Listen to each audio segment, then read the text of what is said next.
ఇప్పుడు మీరేమంటున్నారంటే మేడం ఏమంటున్నారంటే ఎప్పుడైతే ఇష్యూ జరిగినప్పుడు ఫోక్సో యాక్ట్ కింద కేసు నమోదు చేసి శివాని గనక అరెస్ట్ చేసి ఉంటే శివ హెల్ప్ తీసుకుని తన తల్లిని చంపుకునేది కాదు. ఒకవేళ శివ అరెస్ట్ అయితే మాత్రం చంపేంత ధైర్యం లేదు. ఇప్పుడు శివ బయట ఉండబట్టే శివతో కలిసి ప్లాన్ చేసి చంపింది. సో కాబట్టి పోలీసుల యొక్క నిర్లక్ష్యం వల్ల ఈ రోజు చనిపోయింది అనేది మీరు చెప్తున్నారు. 100% రైట్. ఇది ఇది మనం లాజికల్ గా ఆలోచిస్తే ఇప్పుడు పోలీసులు ఇప్పుడు నన్ను అతను తీసుకెళ్లడము తప్పు, అది చట్టం రీత్యా తప్పు, నేరం అవుతుంది అనే సంగతి ఆ అమ్మాయికి ఈ క్షణం వరకు అర్థం కావట్లే.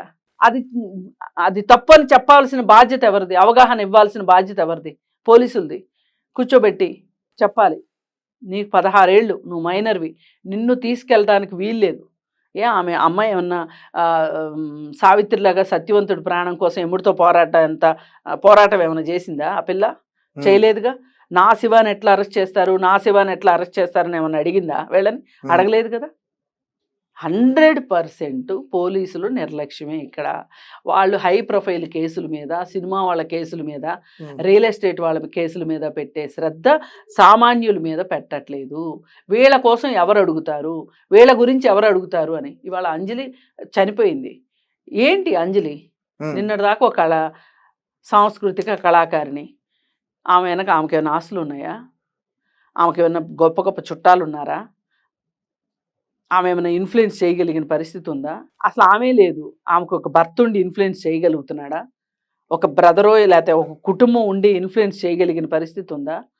100% నేను చెప్పగలను, ఇది పోలీసుల వైఫల్యం, నిర్లక్ష్యం అంతే. ఖచ్చితంగా మేడం. ఎందుకంటే నేను నా గ్రౌండ్ రిపోర్ట్కి ఆ ఏరియాకి వెళ్తున్నప్పుడు మేము ఎక్కడైతే అదంతా కూడా జరిగిందో, హత్య చేయబడిందో అంజలి, దానికి అక్కడికి సంబంధించిన ఆ కత్తి కానీ, అలాగే ఆ సుత్తి ఏదైతే సుత్తితో కొట్టేశారని చెప్తున్నారు అది కానీ, అవేమి కూడా పోలీసులు కలెక్ట్ ఇంకా అక్కడ అలానే ఉన్నాయి.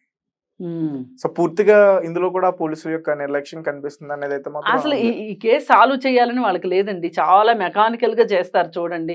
అసలు మొన్న ప్రెస్ మీట్ లో వాళ్ళ పోలీసుల మొహాలు చూస్తేనే అర్థమైపోతుంది వాళ్ళు ఎంత మెకానికల్ గా ఉన్నారో, ఎంత బాధ్యత లేనట్లు నిర్లక్ష్యంగా చెప్తున్నారో. ఆమెకి 2 భర్తలు అనే సంగతి అది ఒక పెద్ద విషయమా? ఆమె బాధితురాలు చనిపోయింది, బాధితురాల్ని చేయడం. అలాగే ఇప్పుడు ఈ పిల్ల 16 ఏళ్ల పిల్ల బాధితురాలు. నన్ను అడిగితే ఈ బాధితురాల్ని ఇప్పుడు ఇలా అంటే చాలా మంది కోపం వస్తుంది. కానీ ఈ పిల్ల ఇలా తయారవడం వెనకమాల రీజన్స్ గురించి ఆలోచించకపోవటము, అంత చిన్నపిల్ల ఇన్స్టాగ్రామ్లో ఒక స్నేహితుడిని ఎత్తుక్కోవడము, ఆ స్నేహితుడు ఈమెని ఇన్ఫ్లుయెన్స్ చేయటము, ఈమె స్నేహితుడిని ఇన్ఫ్లుయెన్స్ చేయటము, వీళ్ళిద్దరూ కలిసి చంపటము, ఇదంతా చూసిన తర్వాత ఈమె అంజలిని బాధ్యురాలను చేస్తున్నారు ప్రతి ఒక్కళ్ళు. ఇప్పుడు మీడియా వాళ్ళు కూడా అంజలి చంపింది, అంజలి ఒక్కటే చంపలేదు, ముగ్గురు కలిసి చంపారు. తేజస్వినితో పాటు ముగ్గురు కలిసి అంజలిని చంపారు.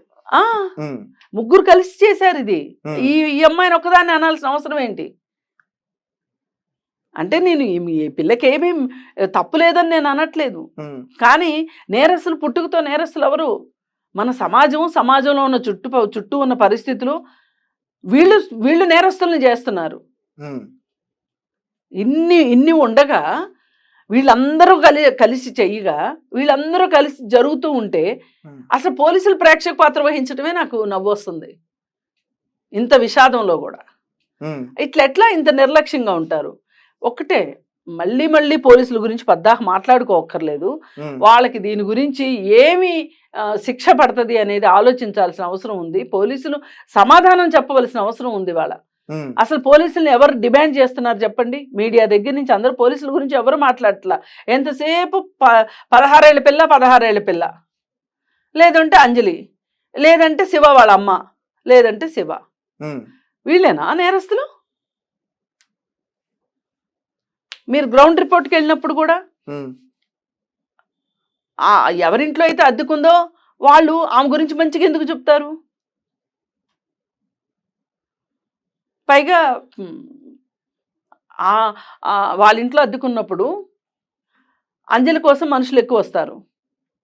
అంటే ఏదన్నా పోలీస్ స్టేషన్కి వెళ్ళాలన్నా, లేకపోతే ఏదైనా చిన్న చిన్న పంచాయతీ చేయాలన్నా, ఏదన్నా మంచైనా చెడైనా ఆవిడ ఏం ఆలోచిస్తుంటుంది, నేను ఇంటికి ఓనర్ని, నా గురించి ఎవరూ రారు, నా ఇంట్లో అద్దెకుండే దానికోసం వస్తున్నారు అనే ఫీలింగ్, ఒక జలసీ పనిచేసి ఉండదంటారా? ఖచ్చితంగా పనిచేస్తుంది. ఈమె చక్క మేకప్ వేసుకుంటుంది, కళాకారిణి కాబట్టి మంచిగా ట్రెండీగా చీరలు కట్టుకుంటుంది. ఇక్కడ జలసీస్ పనిచేస్తాయి. జంక్ జ్యువెలరీ పెట్టుకుంటుంది. ఈ పిల్లకు కూడా అదే అలవాటు అయింది. వీళ్ళు ఉండటానికి ఇల్లు లేదు, సరైన ఆర్థిక భరోసా లేదు, ఏమీ లేదు. ఏదో ఒక చిన్న ప్రభుత్వం దగ్గర నుంచి వచ్చే జీతం తప్పితే ఆధారం లేదు, భర్త లేడు, అలాగే మిగతా కుటుంబ సభ్యులు సహాయం చేయగలిగే వాళ్ళు ఎవరూ లేరు. అలాంటి పరిస్థితిలో ఈ అమ్మాయి ఈ కుటుంబాన్ని నెట్టుకుని వచ్చి 2 పిల్లల్ని పెంచుకుంటా, 2 భర్తలు చనిపోతే పెంచుకుంటా వస్తుంది. చాలా మందికి ఉంటుంది ఆ జలసీ ఉంటుంది. ఆమె కట్టుబట్టుకు దగ్గర నుంచి, ఆమె నడవడికి దగ్గర నుంచి ఉన్నవి లేనివి మాట్లాడుకుంటారు. అదే ఈమె ఎలా సంపాదిస్తుంది, ఏం చేసి సంపాదిస్తుంది అనేది రకరకాలు మాట్లాడతారు.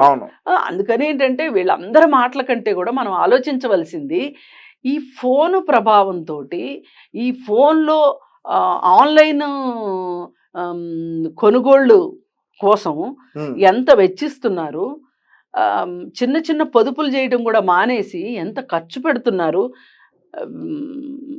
దిగువ స్థాయి ఆర్థిక పరిస్థితులు ఉన్న వాళ్ళు కూడా అనేది మనకి ఇక్కడ తేటతెల్లం అవుతుంది.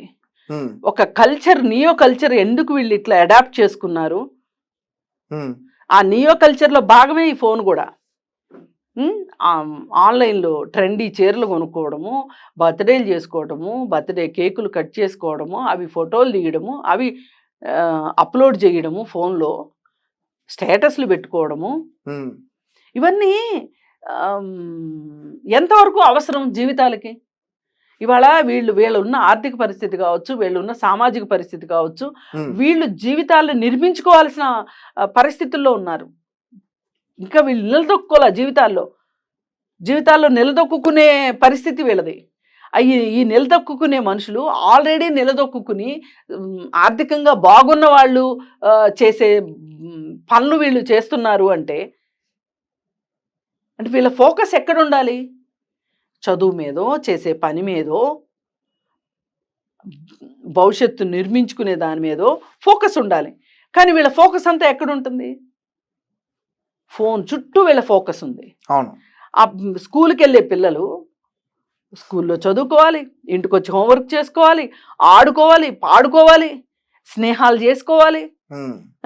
అలాంటి పిల్లలు ఫోన్లు పట్టుకుని కూర్చుని ఒక వ్యక్తిగత ప్రపంచంలోకి కూరుకుపోతున్నారు, ఊహాలోకాల్లో విహరిస్తున్నారు అంటే ఎవరిది తప్పు?